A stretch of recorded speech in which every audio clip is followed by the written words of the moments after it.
Let's jump right into today's explainer. We're looking at a deeply fascinating piece of research titled A Study on the Autogenous Modernity of Donghak Thought and Daesun Thought. Now, if you've been looking around at our world lately, the environmental chaos, the cultural fractures, the intense polarization, and thinking, man, maybe we're just using the completely wrong tools to fix all this, well, this is going to be right up your alley. We're exploring how tapping into these specific Eastern philosophical frameworks might actually give us that alternative perspective we literally can't afford to ignore. So here's the massive question we're dealing with. Can Eastern philosophy actually offer a cure for the crises of modern civilization? It sounds like a huge stretch, right?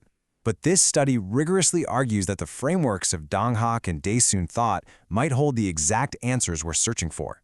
You know, we've built our whole modern scientific and technological world on Western analytical philosophy. But this research, it flips the script and asks, what happens if we tackle our global identity crises with a totally different playbook? To unpack all this, we're going to hit 4 key areas today. First, seeking an alternative modernity. Second, heaven, earth, and humanity. Third, the mechanics of change. And finally, overcoming global crisis. All right, kicking things off with Section 1, Seeking an Alternative Modernity. The researchers here really went deep. They meticulously analyzed historical texts, specifically zeroing in on the first 4 years of early Donghak, and compared it with Daesun thought. Why? They were trying to verify the completeness of what they call true Donghak as a full-blown, comprehensive philosophical methodology.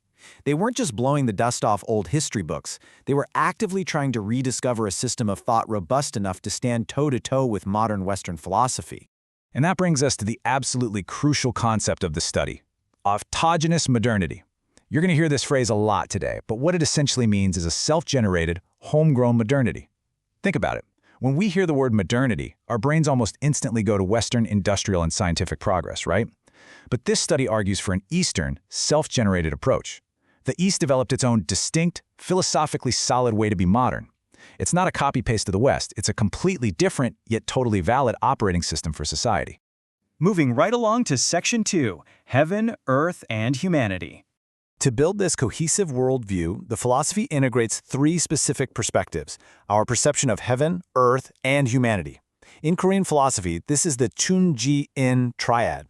On the surface, it sounds super straightforward, right? But in practice, it's profoundly deep. It recognizes the absolute, undeniable interconnectedness of the sky above us, the ground beneath our feet, and our role living right in the middle of it all.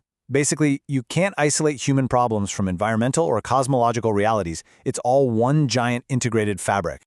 Okay, let's get into Section 3, the mechanics of change. Now, how does this change actually happen? The study uses 2 really fascinating frameworks to explain it.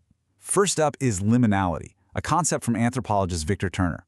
Basically, liminality is that messy, middle ground boundary space during a rite of passage. It's the in-between space of transformation from what was to what will be. Western dichotomous thinking loves to put things in strict black and white, right or wrong boxes. But liminality, it helps us understand change as a fluid, transitional third space. That is where the actual complex work of personal and social evolution gets done. And that leads right into our second framework, revitalization. If liminality is the change itself, revitalization, which comes from Anthony F.C. Wallace, is the mechanism for sustaining identity through that change. It details how cultures respond when they are under intense external threat or facing an identity crisis. Instead of just rolling over and collapsing, a culture will actively reorganize its belief systems, heavily leaning on the strength of its traditions to revitalize itself. Put them together, and liminality and revitalization show us exactly how Donghak and Daesun thought gave people the tools to adapt and survive massive societal upheaval. This perfectly highlights the fundamental difference in thinking we're talking about here: Western analytical thought versus Eastern correlative thought. Western thinking is super compartmentalized. We break things down into smaller and smaller, isolated parts to try and figure them out. Eastern correlative thought, on the other hand, is holistic. It looks at the whole entire system first and then understands the parts based on how they relate to each other. The study uses this fantastic analogy of writing an address. The Western analytical way starts with the specific house number, then the street, then the city. Boom, boom, boom. But the Eastern correlative way, it starts with the country, then the state, then the city, and finally the house. It's always moving from the massive whole down to the connected parts. Which brings us to our final section, number 4, overcoming global crises. The researchers point out that by combining these Eastern and Western methodologies, we can actually build a complementary model perfectly suited for tackling our severe modern issues. Think about our environmental crises. If we integrate the views of heaven, earth, and humanity, we are inherently forced to address them. Why? Because the earth is no longer just some separate resource we can exploit, it's an integrated part of our own reality. By harmonizing this alternative rationality with ethics and merging that big-picture Eastern correlational thinking with Western analytical precision, man, we get a much more robust toolkit for the future. So, let's look at this powerful conclusion drawn straight from the research. The East's Autogenous Modernity provides a new system of thought and practice to overcome the crisis of modern civilization. This holistic, relational mindset of Eastern philosophy isn't just some interesting historical footnote. It might literally be the exact alternative toolset we need to heal our fractured world today. So I'll leave you with this.